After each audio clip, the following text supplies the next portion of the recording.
नमस्कार, मी संयोगिता आणि आपण पाहता चाळीसगाव डांगांची ओळख सुराज्य मराठी। पाहुयात आजची घडामोड। आपल्या सुराज्य मराठीच्या YouTube चॅनलला सबस्क्राइब करायला विसरू नका। मान्हेरे परिसरातील शेतकऱ्यांच्या मोटार चोरी। अकोले तालुक्यातील मान्हेरे, आंबेवंगण, वारंगुशी परिसरातील शेतकऱ्यांच्या विहिरीवरून मोटार व वायर चोरीला गेल्याची धक्कादायक माहिती समोर आली आहे।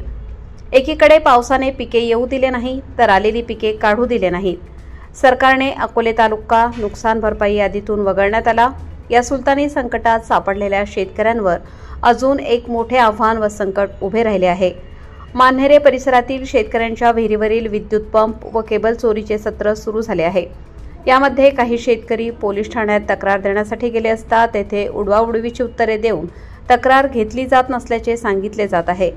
शेतकरी संकटात सापडले, त्यात सरकार कोणत्याही प्रकारची मदत दिली जात नाही। अशातच पोलिसांकडून दखल घेतली जात नाही। शेतकरी हवालदिल झाले आहेत। यासाठी पोलीस प्रशासनाने तातडीने मोटार चोरांवर कारवाई करण्यात यावी अशी मागणी शेतकरी करत आहेत। यामध्ये सचिन झांबाडे, रामदास गभाले, अंकुश गभाले, लहू चेतन गभाले, मारुती गभाले यांची सोलर पॅनल व केबल, गभाले यांची मोटार व केबल, अंकुश कोकतरे यांच्या 2 मोटार व केबल, गणेश झांबाडे यांचीही मोटार व केबल अशा अनेक शेतकऱ्यांनी आपल्या व्यथा मांडल्यात।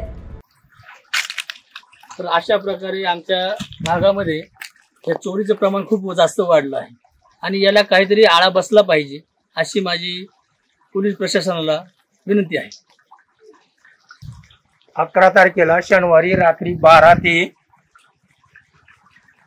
2च्या सुमारास किंवा 3च्या सुमारास अज्ञात व्यक्तीने हे चोरीचं काम केलेले केबल, मोटार वर खेचून आणि मोटार नेलेली, केबल नेलेली आणि त्यालाच खिटून लगत एक सुकटे सरांची एक विहीर आहे, त्यांचे ते वडील ते तुम्हाला सांगते का बाजूला विहीर आहे त्यांची खाली तिथून नेलेली आहे त्यांची सुद्धा। प्रतिनिधी अजय पवार, मान्हेरे, अहिल्यानगर।